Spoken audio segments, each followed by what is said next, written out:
Hello, আমি Akash Kundu, MBBS from Bankura Sammilani medical college. চলে এলাম আরেকটা ভিডিও নিয়ে। Welcome to my new YouTube channel Bong Doc. তো আগের ভিডিওটা কেমন লেগেছে তোমরা আশা করি দু তিনজন কমেন্টও করলে। যাক, এটাই আমাকে মোটিভেট করলো আরেকটা ভিডিও বানানোর জন্য। চলো, আগের ভিডিওতে আমি বলেছিলাম যে আমি ইডাব্লিউএস দের নিয়ে আলোচনা করব। আজ সেই আলোচনা শুরু করা যাক।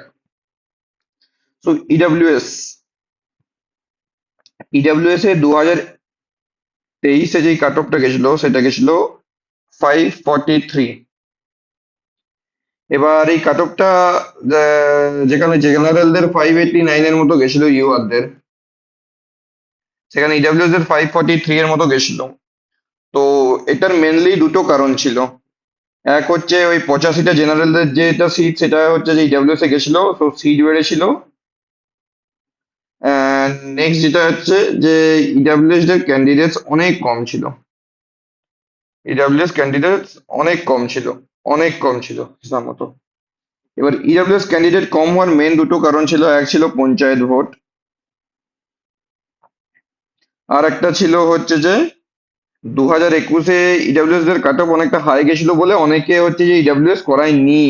ভেবেছিল 2022-এ যেহেতু কাট অফ কমে গেছে, তাই 2023-এ আবার বেড়ে যাবে, তাই অনেকে করায়নি বা করানোর প্রয়োজন মনে করেনি, which was one of the another reason যে ইডাব্লিউএস দের ক্যান্ডিডেটের সংখ্যা অনেক কম ছিল। তো এবার তো মেন প্রশ্ন হচ্ছে, দাদা এই বছর হচ্ছে ইডাব্লিউএস দের ক্যান্ডিডেটের মানে সংখ্যা কিরম হবে, বা ইডাব্লিউএস দের কাট অফ মার্কস ওয়েস্ট বেঙ্গলে কত হবে, সেটা কি মানে তোমার কি মনে হয়? তো according to me, EWS there cut off এর আমি তিনটা রেঞ্জ বলছি। ফার্স্ট রেঞ্জ হচ্ছে লেস দেন 590 যারা পেয়েছে। লেস দেন 590 যারা পেয়েছে তারা ম্যাক্সিমাম চান্স ধরে নাও যে তারা পাবে না। তাদের ম্যাক্সিমাম চান্স তারা হচ্ছে যে পাবে না, অ্যান্ড তারা নিট 2025-এর জন্য হচ্ছে যে প্রিপারেশন শুরু করে দাও। যাদের 590-এর নিচে নাম্বার, ইডাব্লিউএস এর কথা বলছি। এবার যাদের 590 to 600 মার্কস আছে, এদের 70% চান্স আছে যে তারা পেয়ে যেতে পারে, আর 30% চান্স আছে যে না পেতেও পারে। তো তারা পড়াশোনা এখন করো না বা চালিয়ে রাখতেও পারো, বাট একটা মানে বর্ডার লাইন বলতে পারো। তো সেই হিসাবে তোমরা হচ্ছে ডিসিশন নেও। আমি বলবো যে পড়াশোনা 100% ডিটাচ হয়ে যাও না, বাট হ্যাঁ এখন চিল মারতে পারো। এই তো জাস্ট নিট হলো, রেজাল্ট পর্যন্ত ওয়েট করো, র্যাঙ্ক ইনফ্লেশন কতটা কি হচ্ছে সব দেখো, তারপরে পড়াশোনা চালু করবে। নেক্সট, যাদের 600 অ্যাবাভ আছে ইডাব্লিউএস দের, তারা 100% শিওর হয়ে যাও যে তারা পেয়ে যাবে। 110% শিওর যে তারা হচ্ছে যে এবছর পেয়ে যাবে। তো তাদের কোনো ভাবারই দরকার নেই। 600ই বলো, 601 বলো, যে যা পেয়েছো ইডাব্লিউএস ক্যাটাগরিতে যদি তোমরা বিলং করো, তোমরা পেয়ে যাবে। এবার ব্যাপার হচ্ছে যে কাট অফটা, দাদা তোমার এত কেন মনে হচ্ছে যে 543 থেকে 600, মানে নিয়ারলি 60 মার্কস কেন বেড়ে যাবে? কারণ এই বছর ফার্স্ট অফ অল তো অনেক ক্যান্ডিডেটস বেড়ে গেছে, যেটা বলেছিলাম আগের ভিডিওতে। অ্যান্ড দ্বিতীয় কথা, ইডাব্লিউএস কাগজটা এবছর অনেকেই বার করেছে।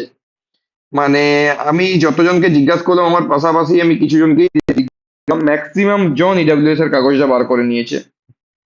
ম্যাক্সিমাম জন জেনারেল হলেই দেখছি যে ইডাব্লিউএস এর কাগজ তার কাছে আছে।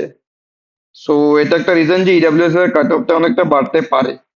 তো ওইটাই বললাম যে 590 to 600 এর মধ্যে ধরো যে ইডাব্লিউএস এর কাট অফ যাবে। অ্যাকর্ডিং টু মি 590 to 600 এর মধ্যেই ইডাব্লিউএস দের কাট অফ যাবে, এটা একদম 90% অ্যাকিউরেট। মিলিয়ে নাও, আমি এখানে লিখে দিচ্ছি। বিশ্বাস না হয় তো এবারে রেজাল্ট বেরোনোর পরে বা স্টেট কাউন্সিলিং এর রেজাল্টের পরে আমায় জানিও, বলো যে দাদা তোমারটা মিললো।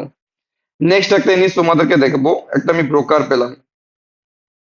এই ব্রোকারটাতে দেখো যে আগের আমার ভিডিওটায় যেটা বলেছিলাম যে 607 বা 608 যে কাট অফটা, সেটা বলেছিলাম বেসড অন সামথিং না। এবার দেখো, এটা হচ্ছে অ্যালেন ক্যারিয়ার ইনস্টিটিউট। এখান থেকে লেখা আছে যে 4টা স্টুডেন্ট 720/720 পেয়েছে। এটা ক্লেম করেছে জাস্ট অনলি ফর অ্যালেনের কথা বলছি। জাস্ট অনলি অ্যালেন ক্যারিয়ার ইনস্টিটিউটে 4টা স্টুডেন্ট 720-তে 720 পেয়েছে। এবার হচ্ছে যে 30 জন স্টুডেন্ট 715-র উপরে পেয়েছে, 102 জন স্টুডেন্ট 710-এর উপরে পেয়েছে, 218 জন স্টুডেন্ট 705-এর উপরে এবং 382 জন স্টুডেন্ট 700 উপরে। এরপরে মেন ইনস্টিটিউট পিডব্লিউ আছে, ফিজিক্সওয়ালা, আকাশ ইনস্টিটিউট আছে, এবং আরো অনেক ছোট ছোট ইনস্টিটিউট যেমন মোশন, এবং সাউথের হচ্ছে যে সাউথ ইন্ডিয়া যেমন আগের বছর বেরোলো সাউথ ইন্ডিয়া থেকে আলাদা আলাদা ইনস্টিটিউট থেকে, সেরকম অনেক ইনস্টিটিউট আছে যেখানে ওভারঅল তুমি দেখতে পাবে যে 700+ পাচ্ছে হচ্ছে 800 জন, 800 থেকে 900 জন, 800 জনের মতো হচ্ছে ধরো পাচ্ছে 700+। সো স্বাভাবিকভাবে কাট অফটা সত্যি বাড়বে। মানে আমি দেখো তোমাদেরকে ফলস আশা দিতে চাই না, মেবি তোমাদের হচ্ছে যে খারাপ লাগতে পারে যে দাদা তুমি এমনি কেন বলছো, এত বেশি কাট অফ বা চ্যানেলটা ফালতু, বাট বিশ্বাস করো কাট অফ এবছর সত্যি বাড়বে। যারা বলছে যে কাট অফ কমে থাকবে বা কাট অফ কমবে তারা টোটালি ভুল জানে এবং তারা টোটালি ভুলভাল বলছে, just for gaining views. But আমি তোমাকে এক্সাক্ট সিচুয়েশনটা বলছি যে এই বছর কাট অফ অনেক বাড়বে। সো আজকের ভিডিওটা এতটাই থাকুক, ইডাব্লিউএস দের নিয়ে বললাম। নেক্সট একটা আমি ভিডিও করতে চলেছি যে এসসি এসটি দের কাট অফ কত হতে পারে, এসসি এসটি যেটা রিজার্ভ ক্যাটাগরি, এদের কাট অফ কত হতে পারে, এক্সপেক্টেড কাট অফ কত হতে পারে, সেটার জন্য একটা নেক্সট ভিডিও আসতে চলেছে। ঠিক আছে। আর আরেকটা ভিডিও বানাবো ভাবছি যে 2022 এবং 2023-এর কাট অফ ভিডিও কম্প্যারিজন করব।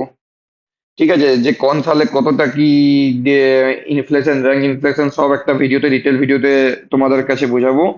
কারণ তোমরা এই ফিল্ডে নিউ, সো তোমাদের কাছে এইসব জিনিসগুলো যদি যত ভালোভাবে বোঝাতে পারবো তত তোমরা নিজেও ক্লিয়ার হতে পারবে যে জিনিসটা কি হচ্ছে অ্যাকচুয়ালি। সো আজকের জন্য এতটাই।